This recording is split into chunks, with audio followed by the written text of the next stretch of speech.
Tell you all about it when I see you again. Welcome to Horrible History, special documentary that will explain the scientific truth about vampires. We're going to compare what people used to believe about vampires with the facts. We will show how some of this scary idea came from the real thing that happened, but people in the past that didn't understand what they were seeing and blame it all on vampires. Let's start by asking people on the street what they believe about vampires. Hello, you believe in vampires? Vampire? Of course not, unless you mean my old English teacher, who was quite a bloodsucker. Vampire movies are fun. I saw Hotel Transylvania with my young cousin last week. It was a great laugh.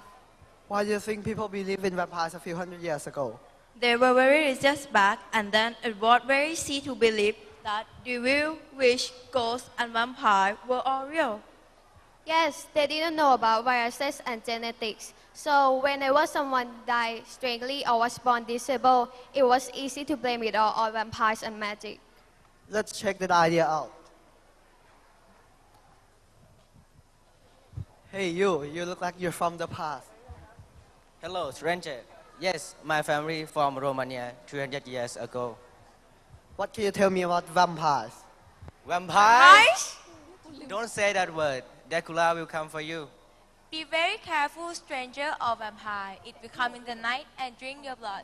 You become undead and walk in the earth with no soul for eternity. Mommy, don't talk like that. Yes, Mommy, you know James won't be able to sleep if he thinks about vampires. Here, take this cross. It will protect you. Take this bag of salt and throw it at the vampire. It will stop and count the grains. Be safe, stranger. Process? Salt? Things were different back then. Now, back to the studio. Thank you. Let's now go back 120 years to England, where Bram Stoker did write his book, Dracula. That would make him rich and famous and give the idea from many movies, next over 100 years. I know, dear. I need to make some money, but I got a new idea for a great story. It's 1897, and you've been saying that you write a book for years. What is new idea about? Well, I've been reading about this man called Vlad Tepes. Vlad who? Tepes, my dear. Tepet? Never heard of him. Sounds foreign.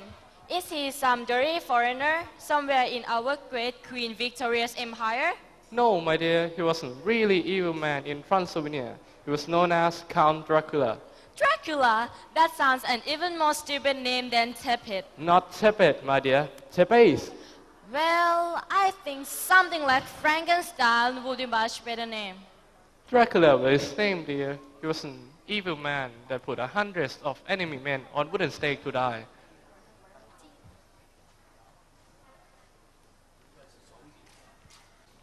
Put him on the stake. No, please, no. But then, when Count Dracula was killed, he didn't die. He continued to live and drank people's blood. Drink blood? Ah, that sounds quite revolting. Can't you write a nice story about two people falling in love or something? It could be on a big ship that hits an iceberg and sinks, or something like that. No, I want this based on real things here. Everybody in Transylvania was still frightened of Vlad. I think I could write something about this. Well, good luck to you. Evil Count, a leader that changed into the living dead. Vlad Tepes still making Romanians frightened hundreds of years later. This thing Bram Stoker believed. But as with a lot of his story, we believe the truth was very different. Romanian people believed that Vlad was a great man. Romania was attacked by the Ottomans from Turkey, and the Romanian people believed that their great leader, Vlad Tepes, saved the country. I will save my country.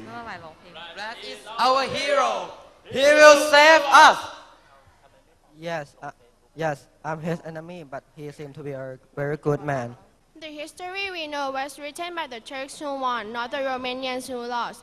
So they wrote about Vlad being a crazy evil man. Kill them all with wooden stake to the heart. I will wash myself in the blood.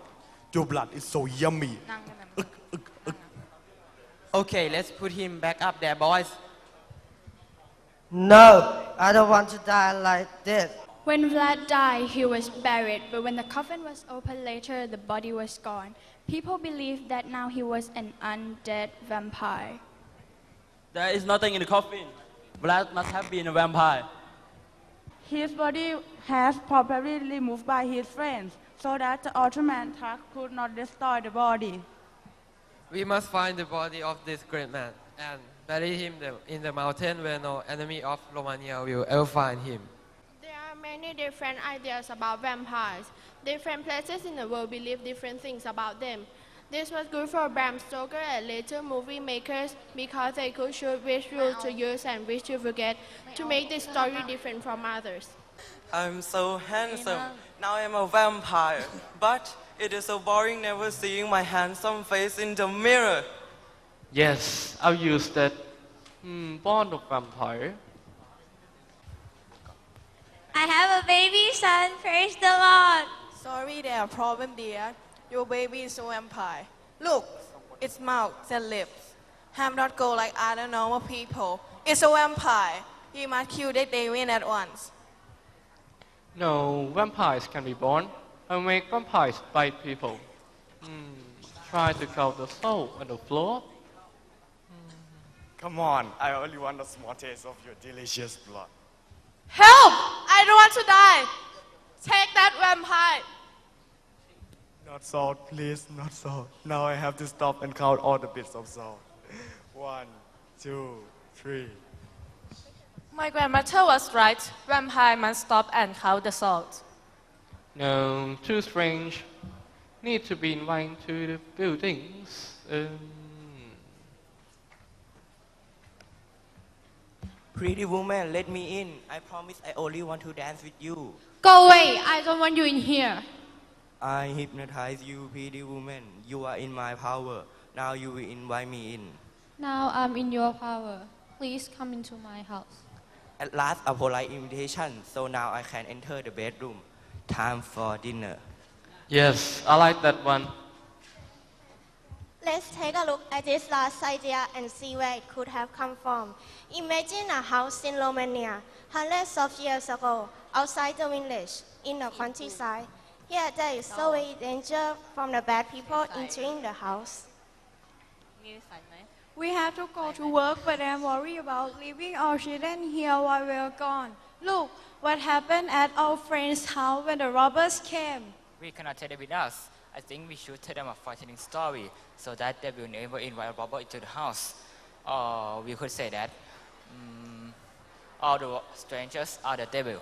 No, they hear that from the priest all the time.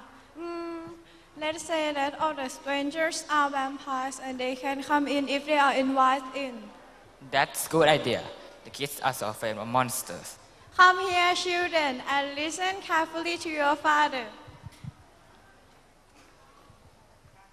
Children, we are leaving you into the house tomorrow. If somebody you don't know comes to the door, never open it. It could be a vampire. Vampires? How will we be safe?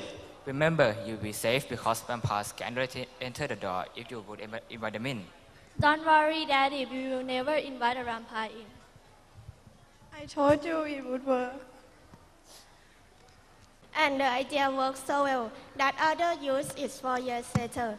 People believe that vampires have to invite it into a house.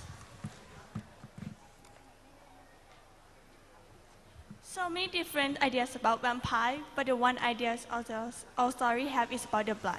Let's take a look at Bram Stoker's famous scene with Van Helsing and Jonathan with killing their friend Lucy, who has turned into an evil vampire.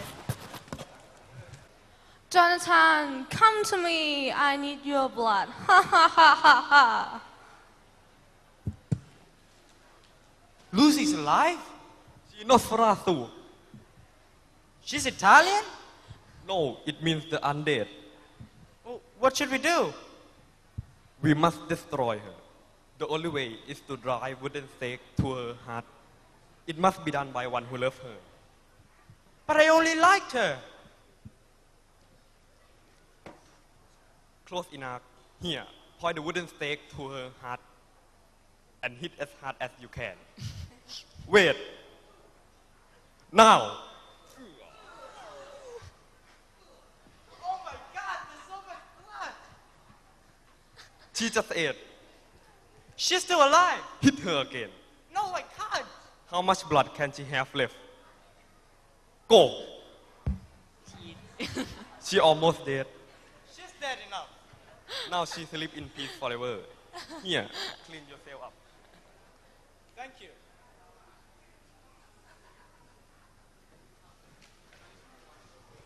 It's made a good story, but why did people think this really happened? I have here Dr. Pontip from Thai Forensic Department, an expert on dead body, who will explain about this. Hello. Hi.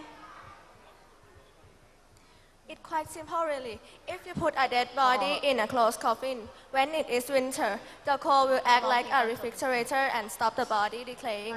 Months later, if the coffin was open again, the body would look exactly the same as when it was put under the ground.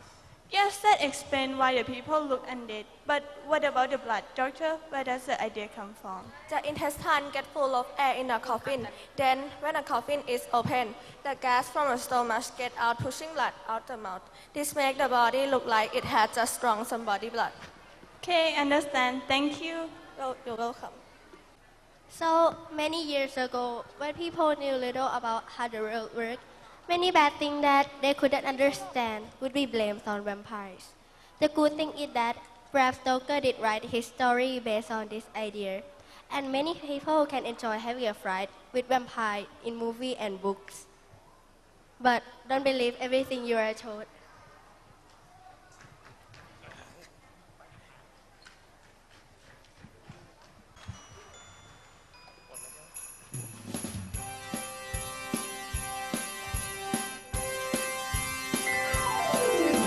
You better watch out, you better not cry, better not go, I'm telling you why. Dracula is coming to town.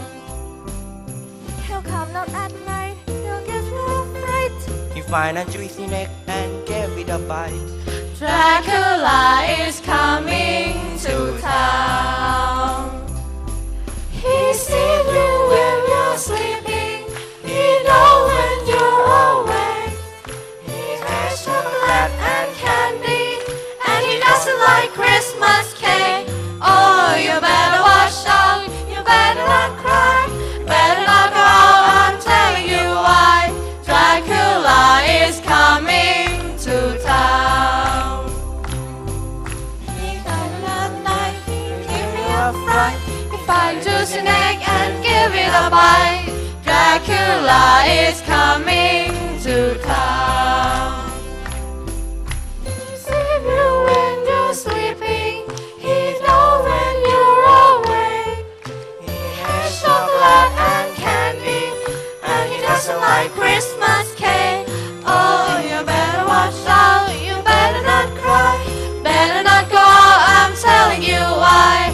Dracula is coming, Dracula is coming, Dracula is coming to town.